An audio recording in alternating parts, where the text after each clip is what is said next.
Hi, I'm Flora, and welcome back to Jam-Packed Business Made Easy with AI, where we explore the intersection of AI, entrepreneurship, and working smarter, not always harder. Today's guest is Woodie Neiss, a venture capitalist, author, data analyst, and one of the key architects behind the Jobs Act, which legalized equity crowdfunding in the U.S. Woody's not only helped startups raise over $3 billion, he also runs multiple businesses from data analytics to venture funding and uses AI to streamline it all. In this episode, we talk about how he automates investor reports, uses ChatGPT to write TikTok scripts, and the wild story of how his startup idea led to a change in federal law. It's a masterclass in action, automation, and big picture thinking. Let's get into it. Hi, Woody. How are you today? Hi, I am great. How are you? Great. Happy to be here and loving how official you look with your whole setup. Well, I want people to take me seriously, so I figured if I put fake equipment around me, then people would listen. Okay, well, let me know how that works. Actually, I have It's a all real. It's all real. I have one too I could work with, but this Okay. isn't set up. Okay, so this is exciting because on this podcast, I have been interviewing people I know. And they're either clients or just people that we know. And to be honest with you, other than your email signature and that you're friends with Jam, I know nothing about you. So go ahead and tell us. Well, I just give you the spiel from, what I normally tell people. I started my career on Wall Street, worked on the trading floor for Payne Weber, dealing in bonds, transferred to the retail side, working with consumers or just regular investors. Didn't like either of that. I was out in California, so I went to work for a Silicon Valley startup by the name of PeopleSoft. Learned a lot about startups there, how they're VC funded, how they really grow and scale and create jobs. Left that to start my own healthcare technology company called Flavor RX. We flavored medicines for children so they're more compliant. We grew that from one pharmacy to 40,000. It was venture funded, and we sold it to a private equity group in 2007. Amazing. In Congrats. 2008, there was this thing called the Great Recession. And Washington, D.C. was looking for jobs. People were losing businesses and homes. I was living in D.C. at the time. And I said to my friends from Silicon Valley, I said, we know how to build businesses. We know how to create jobs. So part of the problem is we can't get capital to these startups. And if we can get capital flowing, then we can get job creation. So we wrote a framework for what's called investment crowdfunding. So it takes the principles of Kickstarter and Indiegogo and applies it to early stage venture capital and says rather than VCs and rich people only being allowed to invest in startups, let's allow your friends, your family, your community, your customers. And because I was in DC, I was able to walk the halls of Congress with my friends, and we were able to build bipartisan support.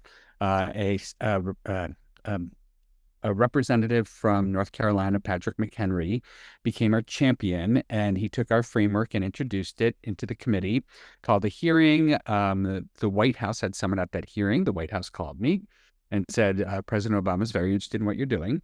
And I hung up. They called back and said, we're really calling from the White House, and got the White House on board with what we were doing.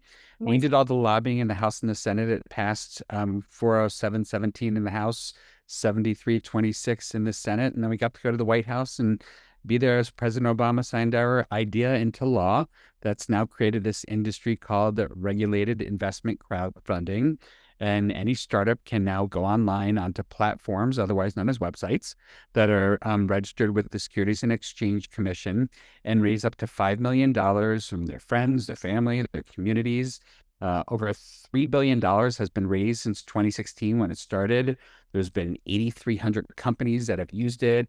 They've done 10,000 rounds of financing, and we've done a lot in this space. We are analysts for the companies, which is how we're going to talk about how AI plays into all of this. I wrote a book about this whole industry called Investimers, and it's like a deep dive into my brain on how this whole industry is evolving. And so now, yeah, so it's really cool. Wow. Wow. And if you had told yourself 15 years ago this is where you would be right now, would you believe it? Not 15 years ago, not even 90 days before it was signed into law. Wow. Okay, so then, but you're in Denver now. Yeah. And what brought you from DC to Denver? Well, if you live in DC, you get tired of what they call inside the Beltway. It's all politics. There's a lot of backstabbing.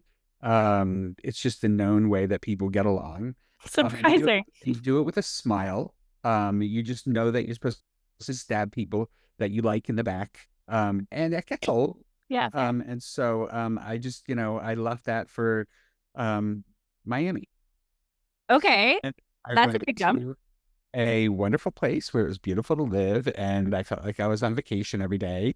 But there you move from the opposite, like DC was beautiful people, ridiculously smart. I've never been around a more successful, driven group of people my entire life. Wow. Period. Inspiring.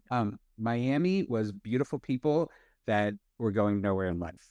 And But so, having fun while doing it. but yeah, listen, you know what? You live there to have fun. You don't live there to build businesses per se. I think it's things have evolved. Miami's trying to become a startup hub, and I think they've made great strides in doing that. But I got married. We decided to have kids, and I wasn't raising kids in Florida. Okay. Okay. And then going back to the company that you sold that made medicine taste good for kids, Mhm. have your kids been able I mean, have you seen your kids use that, do that? You're the first person to ask me that, and they know Daddy created this company called Flavor RX. We've been in pharmacies where like, you see that over there? That's the company that Daddy started before. Really care, But do they've they? never needed it. Great. Good for you. Well, I forced the medicine down my kids' throats. Yeah. Like a good parent. Like, No, I exactly. Like those parents that struggled before, no, no, no, no. They had it all wrong. No, I'm just kidding. I don't well, struggle. I don't force my kids, but they've luckily, knock on wood, they have not been challenging to get to take. well, in everything you said, like I love hearing people's stories and kind of their evolution. And like some of our members and our listeners know that my daughter was diagnosed with leukemia in February, and we are just like we are pushing every type of tasting medicine down her throat. So when you said that, I was like, I'm gonna have to look into that. But yeah, Seriously, go to a CVS, Walgreens. King Super has it here in Denver. yeah, I'm So, definitely looking into it. Very cool. Okay, so you and Jam, you guys know and love each other in the real world. Yeah, she's great. one of my favorite humans. If she's watching, damn, this is. If you're not watching, it's the heart. um, no, yeah, and this is a really cool podcast because as much as we want to talk about like AI and all things AI, it's really more the exploration of people's businesses, right? And like how their stories have evolved and what everyone's day-to-day looks like because they're all so vastly different. So I mean, you gave us a pretty high level story. Hey, this is my background, but like let's narrow it down a little bit and tell us a little bit about like what does a day-to-day look like for you, and if that includes AI, great, and if that includes whatever else, cool too. I'd love to hear it. Well, I wake up at 5:30 in the morning. No, I'm just kidding. I do wake up at 5:30 in the morning and start my day. For you. And I'm one of these people that's with like the living dead. Like I wake up and I'm like, oh, let's work. It's At amazing. 5:30, At you're ready to go 5:30, at 5:30. Good for you. ready to go, ready to go. But the flip side of that is at 9:30 p.m. I power down and I just shut down and fall asleep. I mean, same with my 2-year-old. Actually, you guys are on the same schedule. I need to get there. It's great. It's a great. Well, it must be tough for you if your 2-year-old gets up so early, but um, So you get up at 5:30, you're like ready, you don't even need your coffee, you're just already ready to go. everything that we do here at Crowdfund Capital Advisors is an umbrella for everything that we do in crowdfunding. And so within that, we've got these vertical companies that we run. One of them is the data itself that we collect on all the companies. And so that's an entire business called C-Clear, where we do research and we do analysis, and we write reports and we publish those reports and we send them out to people in the financial industry, asset managers, venture capital, angel investors, people that want to understand, I want to invest in some of these businesses. Where do I find them? Or, what are best practices for putting one of these offerings together if you're an entrepreneur? That's C-Clear. We have a venture fund called D3VC, which is an early stage venture fund. And in that, we look for the companies that we believe are going to be the most successful, and we make investments in those. And then we've got another company called Guard, which helps companies that are private. So you've got private companies and public companies. Private companies don't really have exits until they go public or they get acquired. Guard helps private companies sort of trade their shares if you issue shares on these alternative trading systems. But with C-Clear, with CCA, with C-Clear, and with D3VC, AI is an integral part of our entire day. Like Wow. with a CCA, when we're talking about the reporting that we're doing, we are using AI to help us speed up the reporting. So, for instance, we do these. We have a weekly tear sheet. We've got a biweekly report, a monthly report, an annual report. Mainly with our monthly report, it's a very standardized report. But the numbers change. You've got new issuers coming in, so people want to know the change. Has the industry grown? Has money gone in? Where's it gone? So the data changes, but the format's the same. So we have programmed our monthly report into a bot. And every month I say to the bot, okay, let's get started on the monthly report. And I was like, feed me the questions you need to get the answers for to write the first section on capital flows for last month. And so it asked me the questions. I go into the database, and I'm sure I'll evolve myself to be able to figure out how to connect the database into the AI so I don't actually do this part. But, and I'm sure this as well. AI is good for me, it's good for 80% of the job. But that last 20% requires that I am reviewing it, Of course. correcting it, because, a lot of times it'll make assumptions or that hallucination where it's like, things are great. And I was like, well, that's actually not that great, Yeah. And so you have to use it as a tool to help you speed up what you're doing. Like, so that let's put it in perspective. That monthly report used to take me 2 full days to do. That was going to be my question. What did you do before AI? Yeah, I sat down and I literally spent 2 full days writing a 10-page report. And now I get the whole thing done in 2 hours. So what are you doing with that extra time? Well, we're running these other businesses. Yeah, what So extra time? it gives me more time to focus on other things. Like, so I just gave you the example of how we're using AI for that. But I published a book, Investimers. Okay. It's actually a series. There's the big book, the 400-page book.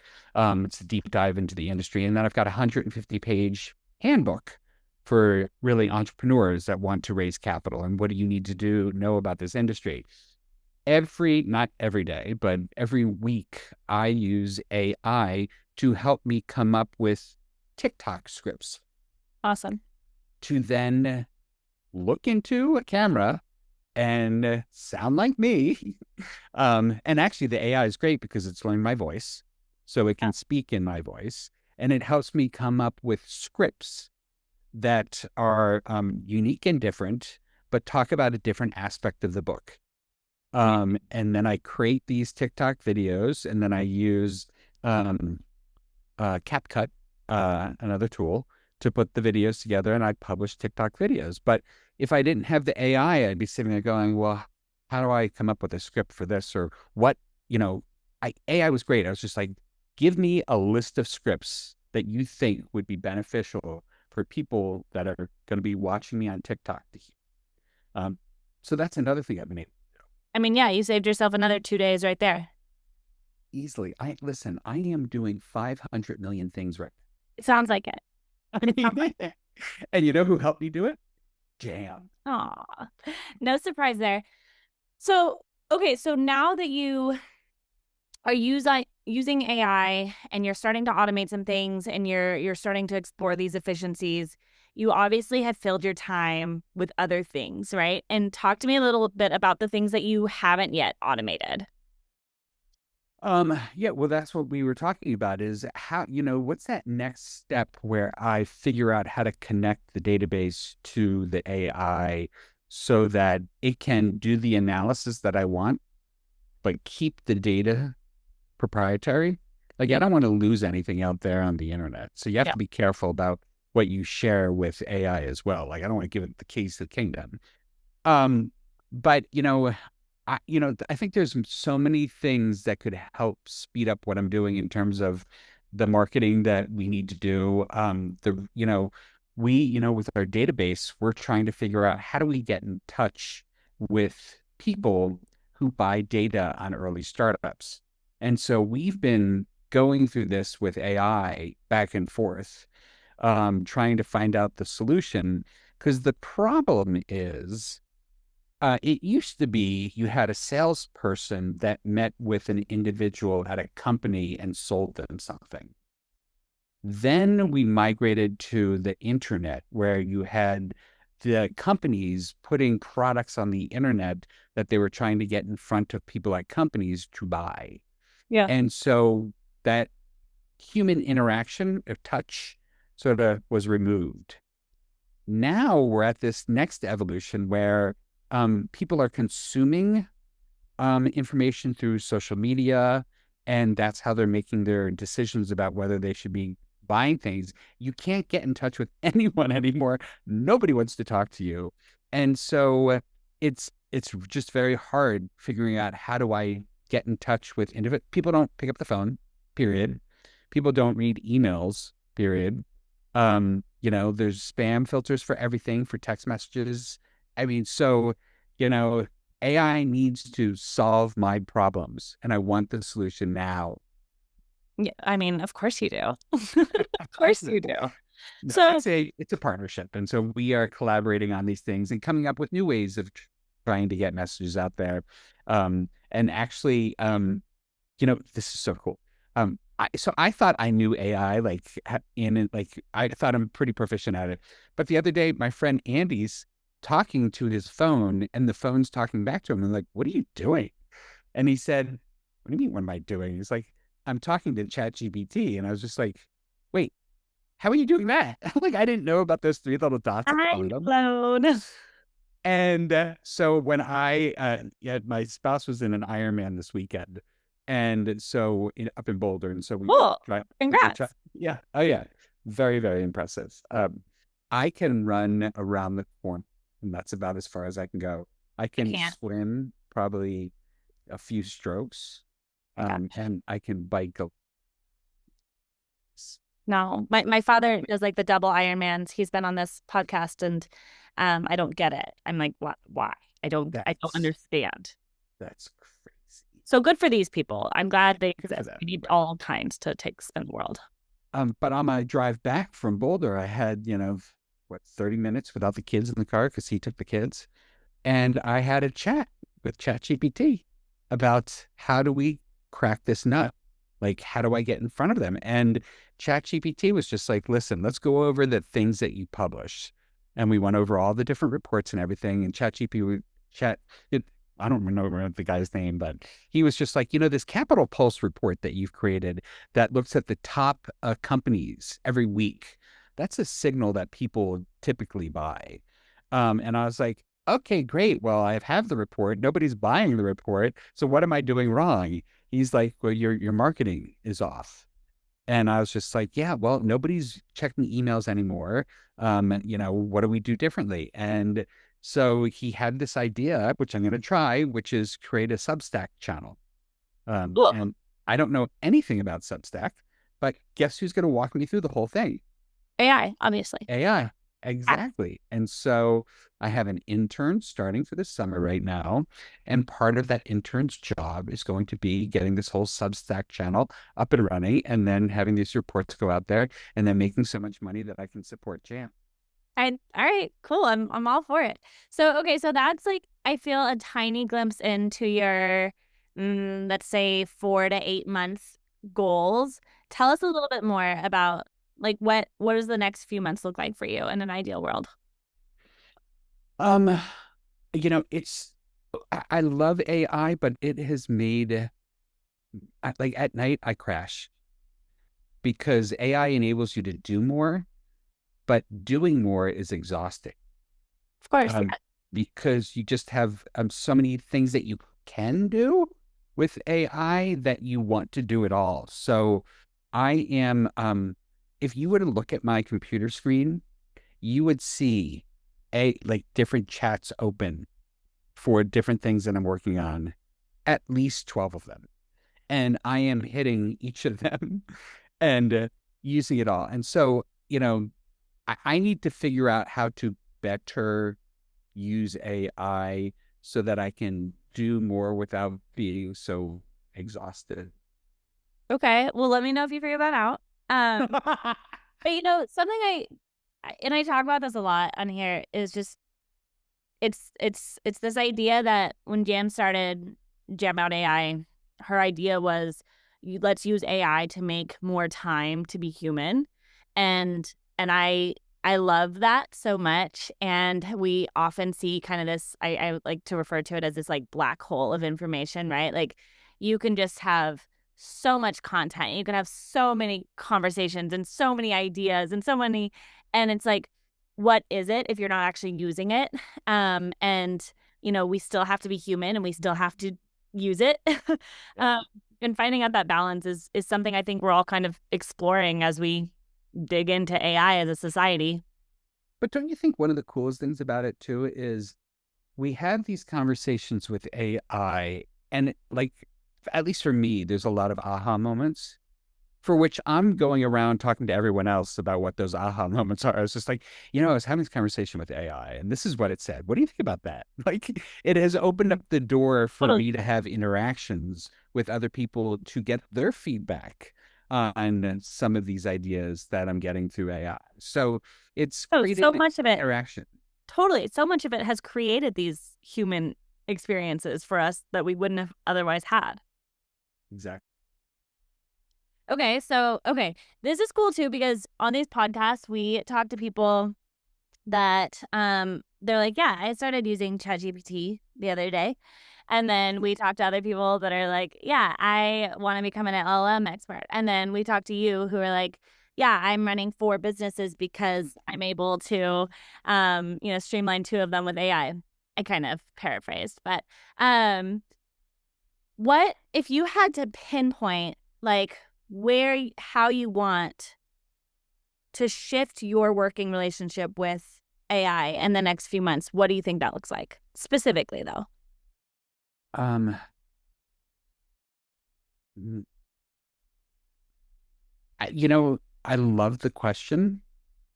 I just haven't had much time to think about what I would do in that area.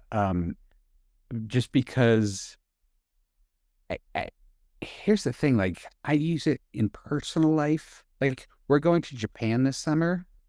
The entire trip from the cities we're going to the amount of time we're spending in them, to what we're seeing there, to the hotels that we're staying in, to recommendations for things to do has been planned with ChatGPT. Of course. I took, there's a great board on, so, this is what you learn to do. I'm on part of this amazing Facebook group called Japan Travel and Tips. They get, how that you might get 2 updates on a Facebook group a day? This one gets over 200 a day. Yeah. And so I was just like, this is a gold mine of information that I could never go through. Yeah. So I fed all that information into a project I created for Beautiful. our vacation, and then I gave it instructions. I was just like, tell me the top 10, the best hotels in each of these cities for families with little kids. And so back to your question is how will you use it to, get things done better? I don't know because I'm using it too much. No, I we feel you, and it's kind of like, how did we plan travel before AI? How did we send emails before AI? And it just started, so it's a little scary. Okay, one last question for you. If What would working smarter, not harder, not I take that back. I don't want to say what would, because I feel like you're doing it. So what does working smarter, not harder look like for you in your business outside of this, like the example that you already shared with me on the data? I mean, it's immediately trying to recognize, is the thing that I'm about to work on going to take me an hour to do? If so, is AI something that can streamline my ability to do that? If so, let's go to AI. I mean, I literally just had an issue where we have to print envelopes in a printer. Okay. That's Print so envelopes. that's Something people were probably very proficient at doing 5 years ago. And I looked at, my assistant and I went, I haven't printed an envelope in ages. And we're in a corporate building here. And so I was just like, and that's not like a little, do it yourself printer. And I was just like, this is a rabbit hole. I was just like, go to ChatGPT, look up the name of the printer and find the instructions for how to print an envelope. Yeah. I mean, I don't know. I have no idea how I would even go about it. So like, be smart about, if things are going to take you a long time, immediately go to AI. And I am shocked at how many of my friends have not gotten it. We just, we painted our house and the paint colors essentially were narrowed down by AI. totally. And then I went and got them and painted, and I painted, I was just like, are you kidding me? This is too gray. I want like a light gray. I mean, it needs to be offset from the white. And I got like a color that when I looked at it, I was just like, this is essentially looks white to me. But when I put it on the wall, it was gray. It nailed it for you. And again, like I could have hired someone to do that, but I did it with ChatGPT. And probably So, minutes. well, I'd love to do analysis process. So Okay, I lied to you. I said that was my last question, but I have another one for you. yes. And it's more of like a personal philosophy question. So you have multiple businesses, you've had multiple businesses, and in JAM, the JAM methodology is just start, automate, and monetize. And I dig into this idea of just starting a lot, because I think, back to your point of paralysis, I think a lot of people are just kind of like stuck on perfection or stuck on ideas or the what ifs or we need. So talk to anyone who's listening who really just kind of needs that push on just start the business, start the dream. Like, what is your kind of personal philosophy on that? So I've been very fortunate in my career to be surrounded by a lot of people that have helped me both physically, mentally, emotionally, um, you know, brainly. And one of the Brainly. brainly, I just came up with that. I'm trademarking it. Nobody take it. I think you're good But there. my kids, I talk like this to my kids. They're like, "What are you talking about?" And I was just like, "It's smartness, okay." Um, the one I belong to this group called Entrepreneurs Organization, and Entrepreneurs Organization teaches you about how to scale a hyper growth startup, which is what FlavorX was. I mean, we were just growing like mad, and I was young. I didn't have all that information or knowledge, and it was workshops. It was weekly. It was monthly meetings. It was annual summits globally that I would go to and learn about, best practices in starting, scaling, and growing a business. One of the things that they taught me that it's become ingrained in me. Um and I tell people this all the time is you've got an idea. Okay. The reason that might be holding you back is there's a lot that you probably need to do. And that fear is keeping you from either figuring out where you need to start, what you need to do, how you're going to get it all done. And what EO taught me is take anything that is holding you back and then break it up into 100 little tasks. And the whole point being is after, and do one task a day. And after 100 days, will have completed what it is that you were trying to do. And what they were getting at is that very first task will be coming up with the overreaching things that I need to do. Then tomorrow, I'm going to come up with the things underneath that and break it up. So then you're like, okay, I can do this. Today, I just need to come up with 10 things. And then tomorrow, I need to come up with, 10 things under those. And I've got my, 100 things I need to do for the next 100 days. What is that? We've already done 2 days worth. What's the third day? It's that whole thing of breaking it down, making it actionable, and and when I say making it actionable, making it so that you can get it done in one day. Like a lot of people fear doing things because like, this is going to take too much time. You're right. Anything good, it's going to take a ton of time and energy and effort and even money. But if you break it down into little pieces, you can probably get something done in 5 minutes and be like done for the day. And maybe you want to do another thing because you're like, that wasn't so bad. But that's the point, is just break it down and do little bits at a time. Cool. Thanks. And I'm excited to kind of reflect on that and what that means for me and what I need to break down. So thanks for sharing that. Yeah, definitely. All right. Well, thank you so much for this. This was fun. And I feel like I know you better now. I'll be sending some follow-ups on security and automations and some other things you noted. And we look forward to following your journey and seeing where you are with AI in the next year or so. I love it. Listen, I love everything that you guys are doing. It is the future, and I'm happy to be sharing my little part of it. Well, you're doing a lot. You're doing big things. Thanks so much, Woody. Thank you. Have a good one. Bye. Bye.